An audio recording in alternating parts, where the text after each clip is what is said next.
นั่นนี่น้องแล้วถ้ามีจอมแล้วถ้ามีจอมแล้วมันน้องขึ้นเราช็อกพอกน้ำบ่มีน้องแล่นไปขึ้นมาเฮือนหันน้องขึ้นไปหันเขาบ้องอีจอมก็บ่เห็นก็บ่เห็นอยู่บนเรือหันบ้องอัดตู้เขาฟังบ้องช่างอีมุกช่างอีจอมช่างอีเปลืองชูบอกว่าดีๆดูไอ้เฟืองบ่ได้อยู่แท้ๆแหละบ่ได้อยู่เลยเจ้าอยู่ไสคอยบ่ได้อยู่หั่นคอยอยู่กับพ่อพันไทยอยู่เพิ่นพ่อพันไทยอยู่ไสพ่อพันไทยน่ะคนไทยมานี่น่ะพ่อพันไทยอยู่นี่เดี๋ยวนี้น่ะเอาหม้อหั่นจ้างเขาว่าอยากกินมีบักเอกมาบ่ไอ้เฟืองเดี๋ยวนี้จะตัวแล้วพออีจอมมันก็ว่าเจ้าก็อยู่ในหั่นแล้วไอ้เจ้าเข้าไปเอาเบียร์บักนู่นมันเสื่องเบียร์อยู่ไหนแน่ตัวนี้แหละบักเอกกับอันนั้นจีว่าฟังอีนู่นก็มานี่คนไทยก็มานี่มาล้มชนอยู่นี่มือเว้นนั่นตี้มือเว้นแท้อีเอกกับเฮาขึ้นเอาเบียร์บ่แม่นอีเอกบ่แม่นบ่ถึกบ่แม่นเอกนั่งจับเหล้าปองนึง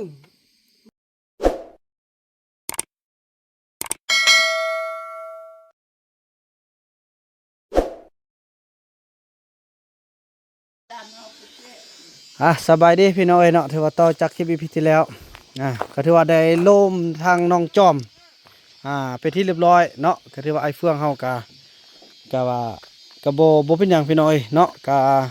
แบบว่าผู้อัดตู้หั่นก็แม่นน้องจอมเองเนาะเพิ่นแบบว่าไอ้นู่นเพิ่นเอาเบียร์ไปเสื่องอยู่ในห้องไอ้เฟืองเขาไปเอาเบียร์อันนี้แหละจุดเริ่มต้นของเบียร์เหล้าเบียร์นี่แหละมันจึงพังทลายได้ก็ได้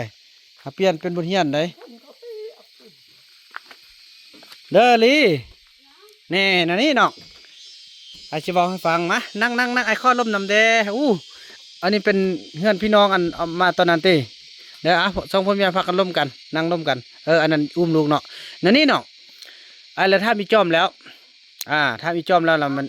น้องขึ้นเราช็อกพอกน้ำบ่มีน้องแล่นไปขึ้นมาเฮือนหันน้องขึ้นไปหันเขาบ้องอีจอมก็บ่เห็นอยู่บนเรือหันบ้องอัดตู้เขาฟังบ้องช่างอีมุกช่างอีจอมช่างอีเปลืองชูบอกเป็นสิ่งนี้น้องฟังผู้เอาบ่เห็นออกอยู่ในมีผู้ใดเด้น้องไทยออกบ่ออกน้องไทยบ่ออกเขาอัดกะเจี๊ยบบนเนื้อเขาอัดลงมาออกมาอีจอมอีมุกเขาเบิ่งอีเปลืองบ่เห็นเขาอยู่บนเนื้อหันออกมาอีจอมสองคนนี่แหละน้องจิว่าละงานอีมุกอีจอมมาหมดยังตีเปลืองนี่เขามาแล้วเขามาบอกคนไทยว่ายามันเฮ็ดยามันว่าเฮ็ดยามันเขาว่ายอกซื่อว่าเฮ็ดยามันเนาะแล้ววันนี้ไอ้เฟืองอยู่ในรถชัดมันบ่ไม่ยังน่ะเจ้าบ่ได้อยู่แน่เห็นบ่เจ้าตัวค่อยแล้วว่าบ่เอาความจริงฉันค่อยสิบ่ช่วยเจ้าใดบ่ได้อยู่แท้น่ะบ่ได้อยู่ซะอีจอมมันว่าเจ้าอยู่ในแสดงว่าเจ้าบ่ยอมรับแล้วไอ้เฟืองค่อยบ่ได้อยู่คันบ่อยู่เขาว่าบ่อยู่แท้น่ะตัวเด้อเดี๋ยวนี้เด้อเจ้าตัวค่อยแล้วนี่น่ะเบิ่งค่อยถ้ามีจอมเป็นอันนี้น้องอีจอมมันว่าสิว่าอยู่ในมันมีอีเฟืออันมันมีอีมุกเนาะแล้วก็มีอีจอมแล้วอันบักนู่นน่ะไปเสื่องเบียร์อยู่ในห้องหันแล้ววันนี้อันอีเฟืองนี่เขาไปเอาเบียร์แล้ววันนี้อีจอมออกมาอัดตู้รัดอยู่ทางนอกอีจอมอยู่ทางนอกว่าสินะแล้วจอมอยู่ไหนอีจอมกับอีมุกกับอีเฟืองอยู่บนเรือหมดบ่ได้ออกมาอยู่ทางนอกเดี๋ยวนี้ไอ้เฟืองเราว่าเราบ่อยู่ในตกลงว่าค่อยสิเสื้อไผนี่เอาค่อยตกเฮ้ยบ่ได้ไปนั่งน้ำข้าวลิ้นน้ำข้าวอยู่เด้อจักเถื่อตัวในอายแน่เอาว่าดีๆดูไอ้เฟืองบ่ได้อยู่แท้ๆแหละบ่ได้อยู่เลยเจ้าอยู่ไสค่อยบ่ได้อยู่หั่นค่อยอยู่กับพ่อพันไทยอยู่เพิ่นพ่อพันไทยอยู่ไสพ่อพันไทยน่ะคนไทยมานี่น่ะพ่อพันไทยอยู่นี่เดี๋ยวนี้น่ะเอาหม้อหั่นจ้างเขาว่าอยากกินมี มีบักเอกมา บ่ไอ้เฟืองเดี๋ยวนี้จะตัวแล้วเพออีจอมมันก็ว่าเจ้าก็อยู่ในหั่นแล้วไอ้เจ้าเข้าไปเอาเบียร์บักนู่นมันเสื่องเบียร์อยู่ไหนแน่ตัวนี้แหละ อีนู่น กับอันนั้น น้องจีว่าพังอีนู่นก็มานี่คนไทยก็มานี่มาล้มช น่า อยู่นี่ มือเว้นนันตีมือเว้นแท้อีเอกกับเฮาขึ้นเอาเบีย บ่ ร์บักเอก บ่แม่นบ่แม่นอีเอก มี บ่ มือ แม่ เว้ น น บ่แม่นบ่ทึกบ่แม่น อีเอกนั่งนี่จับเหล้าปองหนึง บ่ ให้ แม่ นู่ น นปองหนึ่ง บ่ทึกบ่ทึก เราเฮ็ดซะได้บ่ฮึบาดนี้นะครับเป็นอันนี้ลี่เฮาจะว่าซะได้ซอกไอ้น้องเขานะฮะเอาน้องจะเฮ็ดซะได้น้องมักเฮ็ดซะได้เอา อัน กั มัน อีมุกชาวอีมุกกับลูกชาวว่า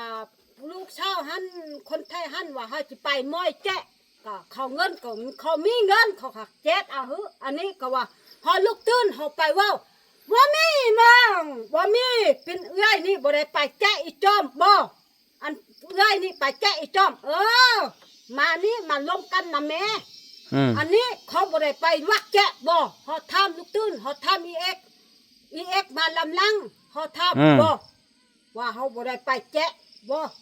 เฮาทำอีนู่นบ่เอ้ยยิ่งมันบ่มีเฮาบ่ได้ไปแจ๊ะบ่มีอีจอมเขาอายเขามักอายแม่ พอดยามมันออกโน่ บ่แล้วเดี๋ยวนี้หันมันคือว่าอะไรมันฮอดย่ำมันออกแต่ว่ามื้อนั้นอันแล้วมันมาเครียดอันคือเห็นมื้อนั้นหันแน่เจ็ดเอาเด้อเดี๋ยวนี้นะ มันน่ะต้องเว้าน้องบ่มีเพื่อเว้า บ่เฮาเห็นแล้วเฮาเห็นแล้ว แล้วน้องไปหาแท้ๆมันบ่ น้องไปม้อยเห็นแล้ว แล้ว เขาอัดเบิ่ง อืม เขาอัดตู้อันนี้เขาจัดอันนี้เขาอัดนี้เอาเชอล็อกอันนี้ แล้วน้องขึ้นมาตีนั่นช่องพุ่นคอกน้ำบ่มีเขาไปอาบน้ำลบไปพุ่นลิบไปพุ่นขึ้นอยู่หันแล้วเขาอัดตู้อยู่นี่เขาอัดนี่แล้วน้องม้อยมาฮอดนี่น้องยืนเจีย เบีย ลู น ก พร้ รั อบ มไทยไปเอาเบียร์พร้อมไทย แล้วรับแล้วเขาเบิ่งทับบ่สว่าอันนี้มุกก็ทับชิวๆเว้าคงเป็นอยู่บนเนินหัน แล้วได้ยินเสียงอีเฟืองอยู่ไหนเด้ ช่างไอ้เพื่องอยู่บนเนินเด้เฮาฟังน่ะแสดงอันไอ้เฟืองว่าตัวเองบุ้ยแล้วต้นน่ะจะอยู่ไสซั่นน่ะ คอยอยู่เฮือนพร้อมไทยเฮือนครัว น่ะแล้วบัดนี้ พอมันไทยไปเอาเบียร์ล้างหนึงมาเอ้ย โอ้ยแล้วสิ โอ้ยบ่แม่น เอา นั่น เบียร์ เขา ล้าง บ่ หนึ ได้ ง มา มาแล้ว เรื เอ อก ก็มา บ่แม่น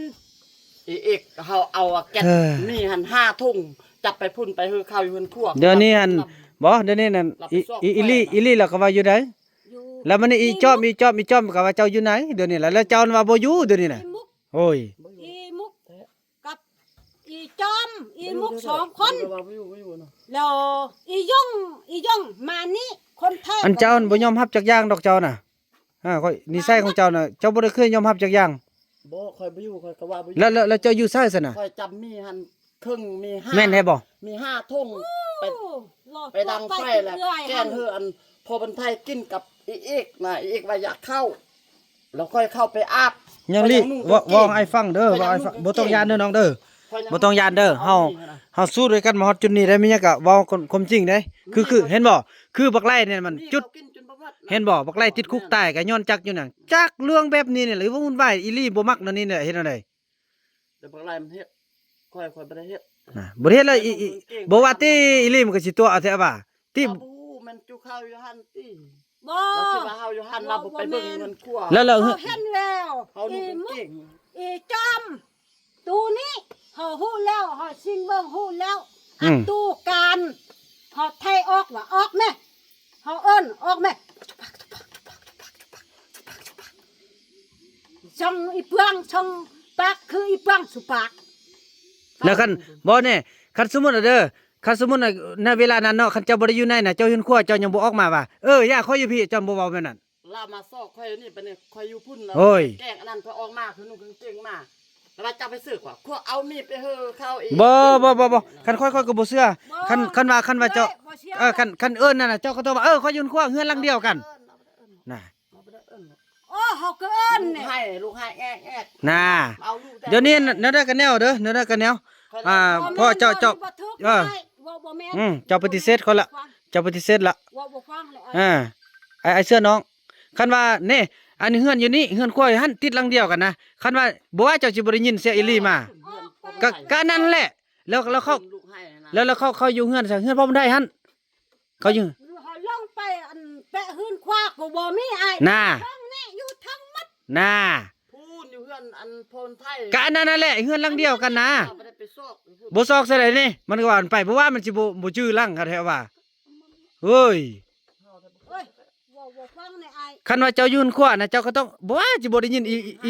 คอยนี่เก่งมาก อีหลีกระตึกบ่ว่ามันอยู่นี่เจ้าสิว่าเอาค่อยอยู่พี่น่ะน่ามันซ้ำนี่เฮือนอยู่นี่เฮือนครัวอยู่หั่นบ่ว่าติสิบ่บอกเมีย คอยจำมี5ทุ่งนะ หากะยาค่อยบ่เชื่อเดี๋ยวนี้เพราะเดี๋ยวนี้อันเอาอีหลีมันก็ยืนยันว่าเจ้าอยู่ไหนอีจอมมันก็ยืนยันว่าไหนแต่ว่าอีจอมน่ะมันตัวมันว่ามันล็อกมันอยู่นอกแท้จริงมันอยู่ในแน่แล้วอีเฟื่องก็อยู่ในเขาสองคนแล้วนี่โอ้บ่ได้เต้เดี๋ยวนี้เฮ็ดซะได้ คอยบ่อยู่บ่ บ่อยู่กับเจ้าอยู่เฮือนครัวเจ้ายังบ่ออกมาเอิ้นมันเอิ้นบักแฮงบ่ว่าสิบ่ได้ยินเฮือนหลังเดียว คอยยังล้างถ้วยหันดังไฟอะไรจิกนี่หัน แล้วน้องลงไปเบิ่งเฮือนครัวบ่ น้องลงไปหื้นคว้าก็บ่เห็น น่า บ่ได้ ตัวบาปก็อ้ายเด้อบาปใดเขาเป็นคนสัตย์ซื่อใด เบอร์ไปกุมที่หน้า เฮ้ย น้อง ตายแท้ๆเด้คันเว้ามันรู้อยู่ยะน่ะ กันคอยเข้าไปอยู่อันเนื้อหันใบมุมปีนี่ เฮ้ย ฮะเขาไปได้ไปเขาไปได้อยู่น้ำจอม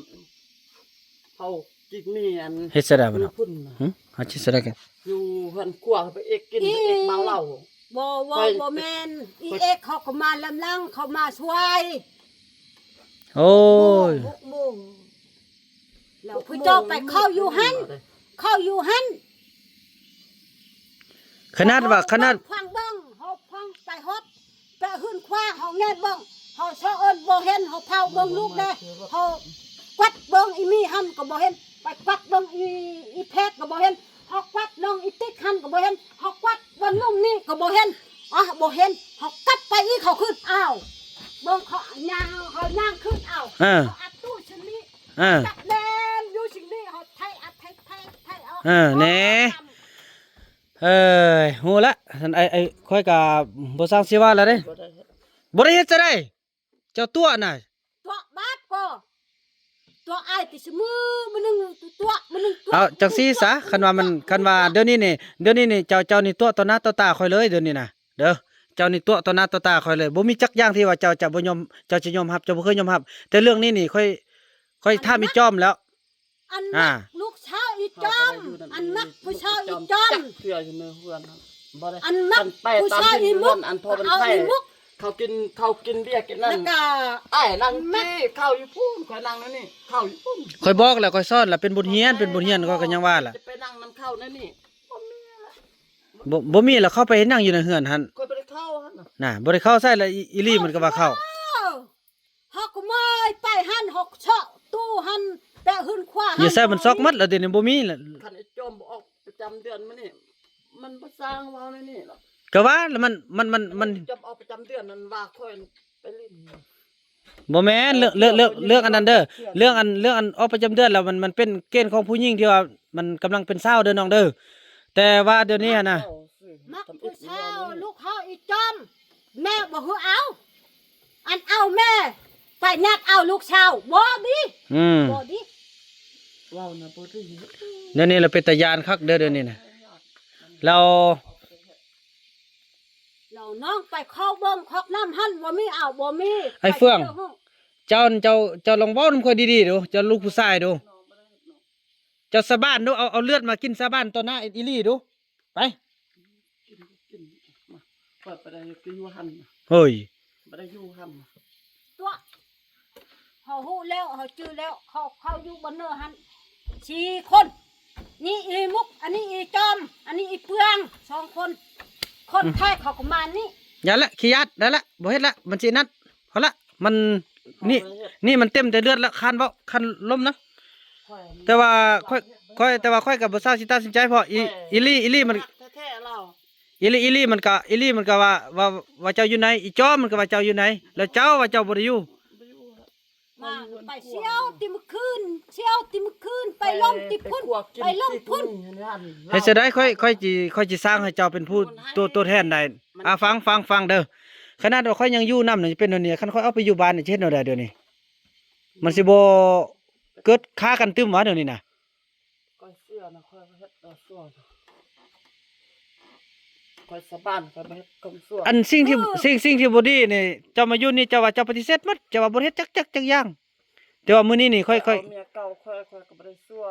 นั่นนี่ เด้อนั่นนี่เด้อเขาจะเว้า น้ำเมียค่อยผู้หญิงก็มีชายก็มีเยอะอายุ15-16ปี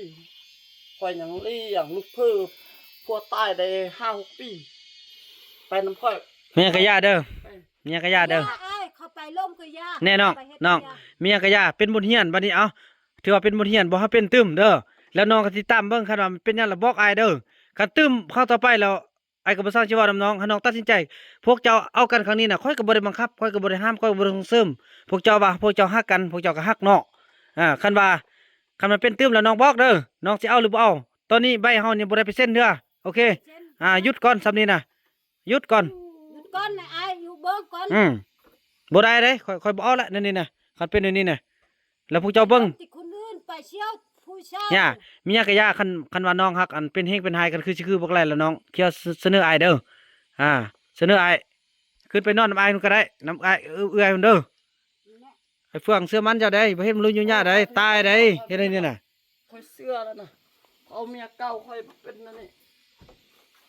พี่น้องเอ้ย ไว้เสื้อ จะว่าน่ะ ไว้ เอา หัก ติดตามเบิ่งตอนต่อไปเด้อพี่น้องคลิปนี้บ่าวนำขออนุญาต เบิ่งไปล่มที่ผู้เช่า